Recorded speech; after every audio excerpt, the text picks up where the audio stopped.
rekan trader semuanya. Di sini perkenalkan, nama saya Mora. Saya DJ.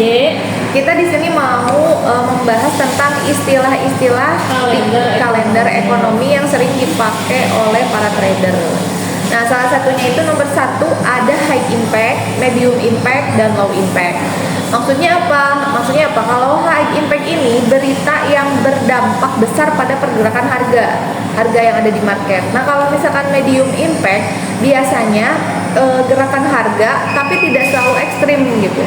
Nah, kalau low impact ini efeknya tuh sangat kecil dan sangat cocok untuk para trader yang pemula.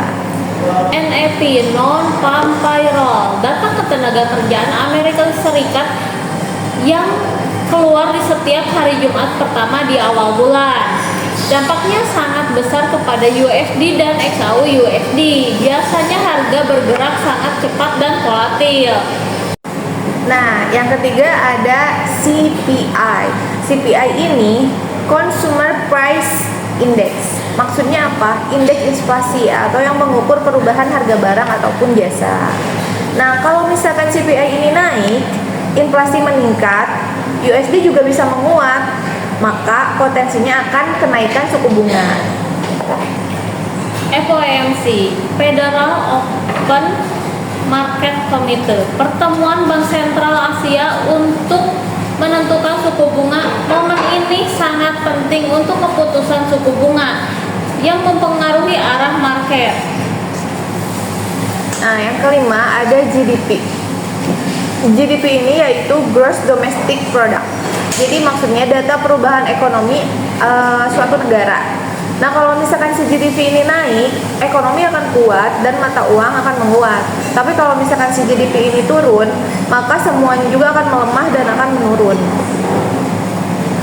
Interest rate decision atau suku bunga. Jika suku bunga naik, maka keuangan menguat.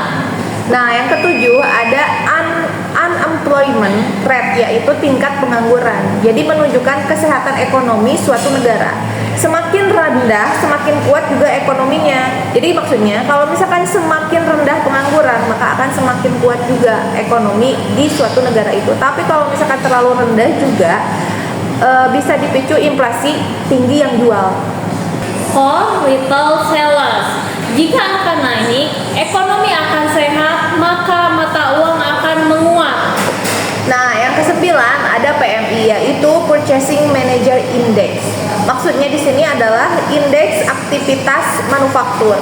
Jadi kalau misalkan di atas 50 itu yaitu pertumbuhan. Nah, kalau misalkan di bawah 50 itu namanya kontraksi, namanya kontraksi. Jadi trader sering pantau ini untuk prediksi arah ekonominya kemana. Trade balance, neraca perdagangan. Jadi trade ini selisih antara ekspor dan impor. Nah, berikut adalah 10 istilah-istilah dari kalender ekonomi yang sering dipakai para trader. Kalender ekonomi ini biasanya digunakan para trader untuk menentukan waktu trading. Terus yang kedua untuk menghindari menghindari volatilitas yang tinggi. Kemudian untuk memprediksi arah market itu berdasarkan fundamental setiap harinya gitu. Jadi bagi rekan-rekan yang ingin trading, jadi kalau misalnya kalian mau tahu tentang kalender ekonomi para trader ini, silahkan di searching aja di investing.com. Oke, terima kasih untuk sore ini.